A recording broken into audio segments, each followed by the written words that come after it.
Welcome to just know and learn general knowledge. आज हम आपके लिए लेकर आए हैं धीरूभाई अंबानी की पूरी बायोग्राफी यानी जीवन चरित्र। धीरूभाई अंबानी ने कितने कितने समय में कितने कितने और किस तरह से पैसे कमाए, जानने के लिए इस वीडियो को अंत तक जरूर देखें।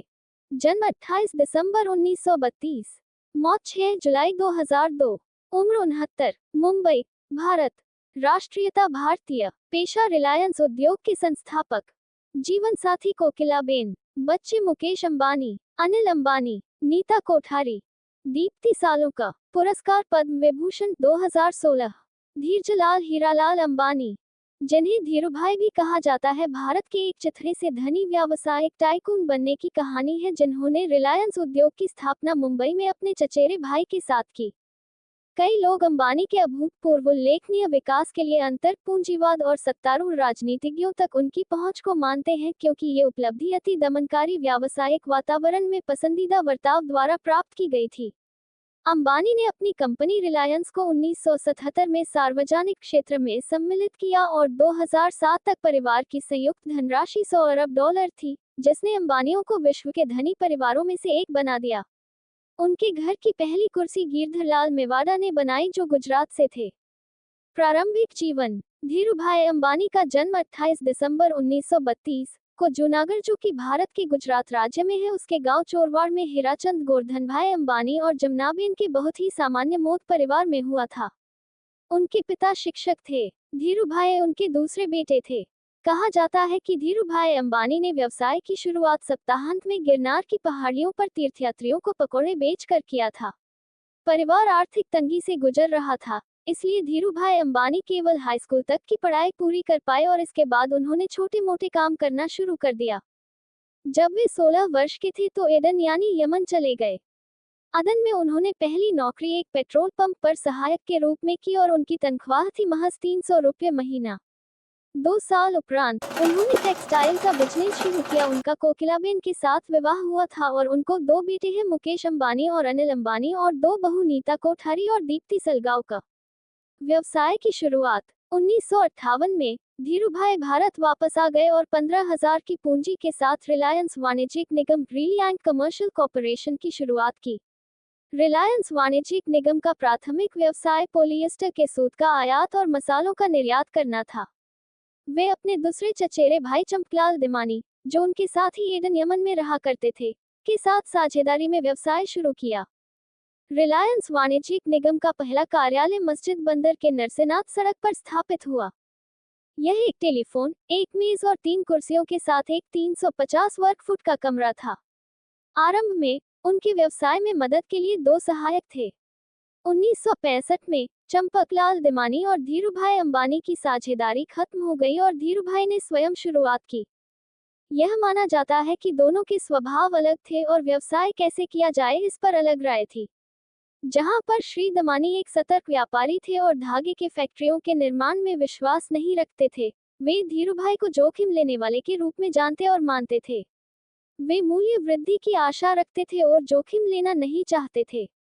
1968 में वे दक्षिण मुंबई के अल्टमाउंट सड़क की ओर स्थानांतरित हो गए। 1960 तक अंबानी की कुल धनराशि 10 लाख रुपए आंकी गई। रिलायंस टेक्सटाइल्स। वस्त्र व्यवसाय में अच्छे अवसर का बोध होने के कारण धीरूभाई ने 1966 में अहमदाबाद, नरोरा में कपड़ा मिल की शुरुआत की। पॉलिएस्टर के रेशों यानी सूतों का इस्तेमाल करके वस्त्र का निर्माण किया गया। धीरूभाई ने विमल ब्रांड की शुरुआत की, जो कि उनके बड़े भाई रमनिकलाल अंबानी के बेटे विमल अंबानी के नाम पर रखा गया था। विमल के व्यापक विपणन ने इसे भारत के अंदरूनी इलाकों में एक घरेलू नाम बना दिया। मताधिकार खुदरा विक्रेता केंद्र की शुरुआत हुई और वे केवल विमल छाप के कपड़े बेचने लगे। 1975 में विश्व बैंक के एक तकनीकी मंडली ने रिलायंस टेक्सटाइल्स निर्माण इकाई का दौरा किया। इकाई की दुर्लभ खासियत यह थी कि इसे उस समय में विकसित देशों के मानकों से भी उत्कृष्ट माना गया। आरंभिक सार्वजनिक प्रस्ताव। धीरूभाई अंबानी को इक्विटी कल्ट यानी सामान्य शेयर को भारत में प्रारंभ करने का श्रेय भी दिया जाता है। भारत के विभिन्न भागों से 58,000 से ज्यादा निवेशकों ने 1977 में रिलायंस के आईपीओ की सदस्यता ग्रहण की। धीरूभाई गुजरात के ग्रामीण लोगों को आश्वस्त कर सके कि उनकी कंपनी के शेयरधारक होने से उन्हें अपने निवेश पर केवल लाभ ही मिलेगा। रिलायंस इंडस्ट्रीज यह विशेषता रखता है कि यही एक ऐसा निजी क्षेत्र की कंपनी है जिसके कई वार्षिक आम बैठकें यानी एनुअल जनरल मीटिंग स्टेडियम यानी मैदानों में हुई है। 1986 में रिलायंस इंडस्ट्रीज यानी रिलायंस उद्योग की वार्षिक आम बैठक क्रॉस मैदान मुंबई में की गई, जिसमें 35,000 शेयरधारकों और रिलायंस के परिवार ने भाग लिया। धीरूभाई बड़ी संख्या में प्रथम खुदरा निवेशकों को संतुष्ट कर सके कि वे रिलायंस की कहानी को जाहिर करने के लिए भाग लें और मेहनत से कमाए गए पैसे को रिलायंस टेक्सटाइल आईपीओ में लगाएं। हम ये वादा करते हैं कि उनके विश्वास के बदले उनके निवेश पर उन्हें पुख्ता मुनाफा मिलेगा। 1980 तक अंबानी की कुल राशि को 1 बिलियन रुपयों तक आंका गया। धीरूभाई का शेयर विनिमय पर नियंत्रण। 1982 में रिलायंस इंडस्ट्रीज यानी रिलायंस उद्योग अंशतः परिवर्तनीय डिबेंचर के अधिकार मुद्दे के खिलाफ खड़ा हुआ। यह अफवाह उड़ाई गई कि कंपनी अपने स्टॉक मूल्यों को 1 इंच भी न गिने देने के लिए भरसक प्रयास कर रही है।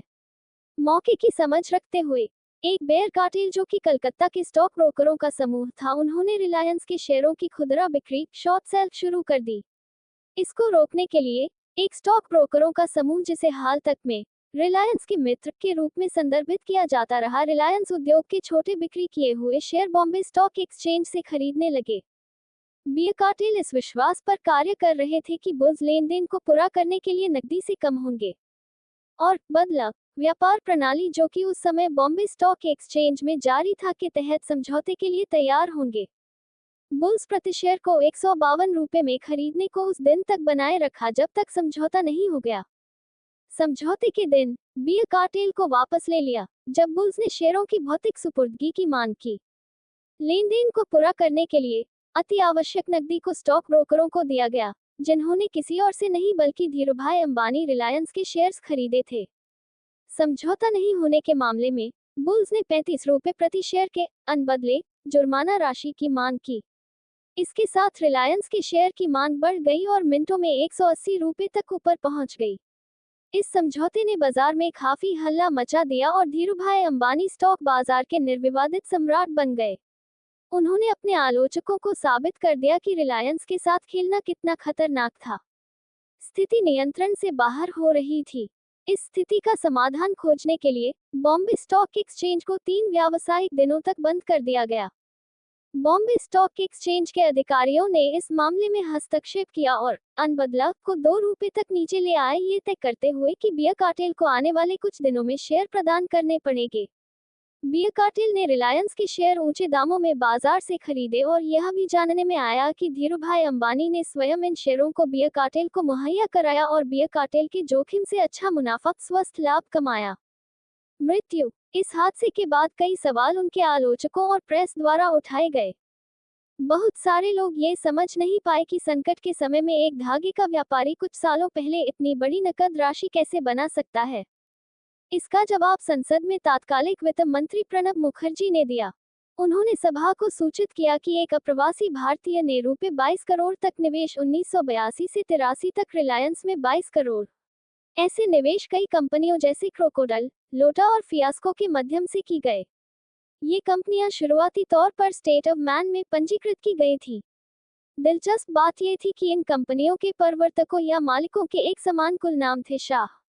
इस घटना पर की गई एक जांच में भारतीय रिजर्व बैंक कुछ भी अनैतिक और गैरकानूनी कार्य या लेनदेन नहीं खोज पाई जो कि रिलायंस और उसके सहायकों द्वारा की गई थी। अपने कार्यकाल में धीरूभाई ने व्यवसाय को प्रमुख विशेषज्ञता के रूप में पेट्रोसान यानी पेट्रोकेमिकल्स और अतिरिक्त हितों में दूरसंचार, सूचना प्रौद्योगिकी, ऊर्जा, बिजली, फुटकर यानी रिटेल, कपड़ा यानी टेक्सटाइल, मूलभूत सुविधाओं की सेवा यानी इंफ्रास्ट्रक्चर, पूंजी बाजार यानी कैपिटल मार्केट और प्रचालन तंत्र यानी लॉजिस्टिक्स को विविधता प्रदान की। कंपनी को पूर्ण रूप में बीबीसी द्वारा एक व्यावसायिक साम्राज्य जिसका सालाना कारोबार $12 बिलियन है और 85,000 मजबूत कार्यबल के रूप में वर्णित किया गया। एक बड़े सदमे के बाद धीरूभाई अंबानी को मुंबई के ब्रैच कैंडी अस्पताल में 24 जून 2002 को भर्ती किया गया। ये दूसरा सदमा था। पहला उन्हें फरवरी 1986 में एक हफ्ते के लिए कोमा की स्थिति में थे। डॉक्टरों का एक समूह उनकी जान बचाने में कामयाब न हो सका। उन्होंने 6 जुलाई 2002 रात के 11:50 के आसपास अपनी अंतिम सांसें ली। उनके अंतिम संस्कार न केवल व्यापारियों, राजनीतिज्ञों और मशहूर हस्तियों ने शिरकत की, वरन हजारों आम लोगों ने भी भाग लिया।